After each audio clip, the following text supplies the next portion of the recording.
In ancient times, two brothers worked side by side on the land they had inherited from their father. They had built houses close to each other and were living happily. One day, by chance, they had a disagreement over an issue. The younger brother dug a large canal between their lands and houses and filled it with water so they would have no connection with each other. The older brother was also upset and asked a carpenter to build tall wooden fences so he wouldn't see his brother. He then left for the city. When he returned in the evening, he was surprised to see that instead of building a tall wooden fence, the carpenter had constructed a large bridge. The younger brother, who had been watching this scene since morning, thought to himself that his older brother must have ordered the bridge to be built as a gesture of reconciliation. He eagerly waited for his brother's return. He went and embraced his older brother, apologizing to him.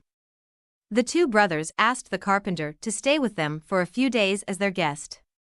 But he said, "There are many bridges I must build," and left. The chairman of Microsoft spoke to students at a high school in America during one of his speeches, addressing them about the realities of life.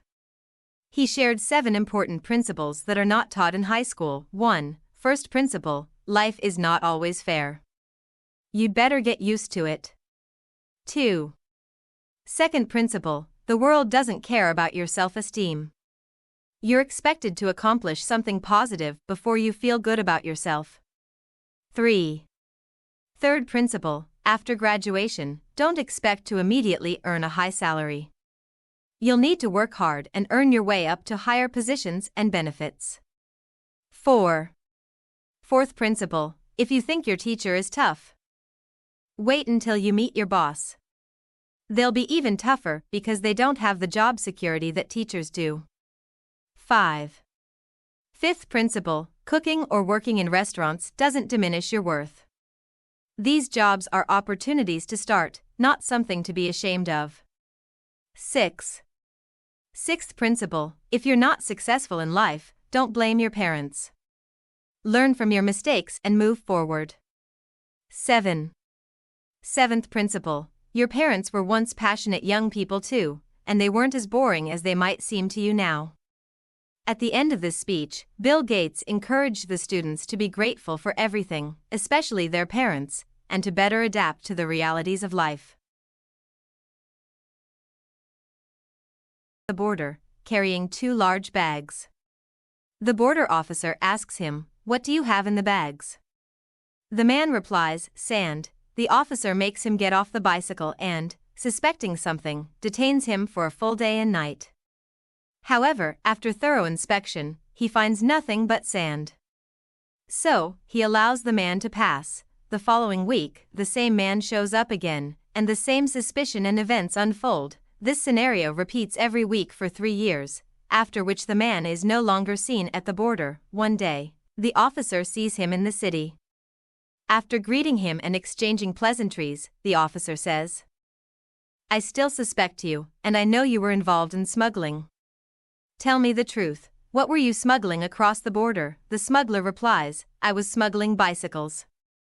"And you were busy searching the bags of sand."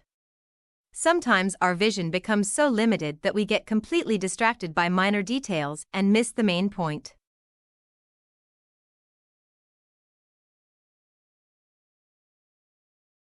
The story of gratitude for blessings. One day, a construction engineer on the 6th floor wants to speak to one of his workers.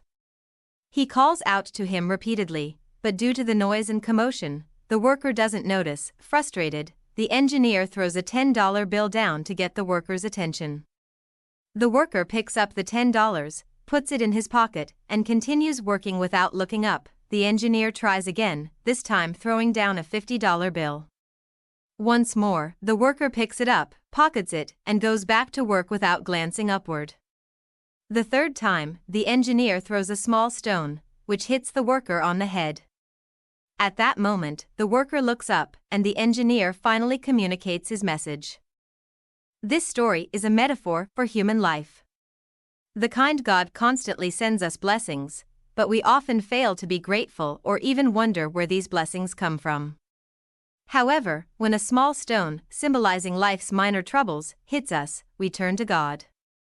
Therefore, whenever we receive a blessing from our Creator, we should be grateful before a stone falls on our heads.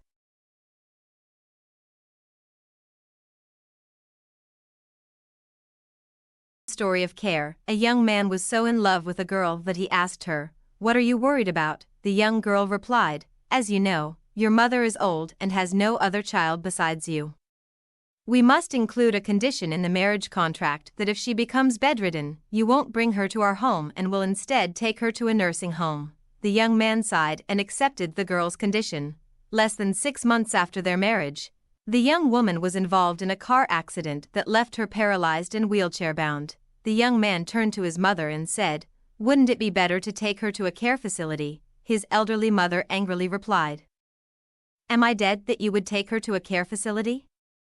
I'll take care of her myself until I'm bedridden." The young man shed tears and looked at his wife. The young woman, as if speaking through her gaze, seemed to say, "Cancel the marriage condition. Let me know if you need further adjustments."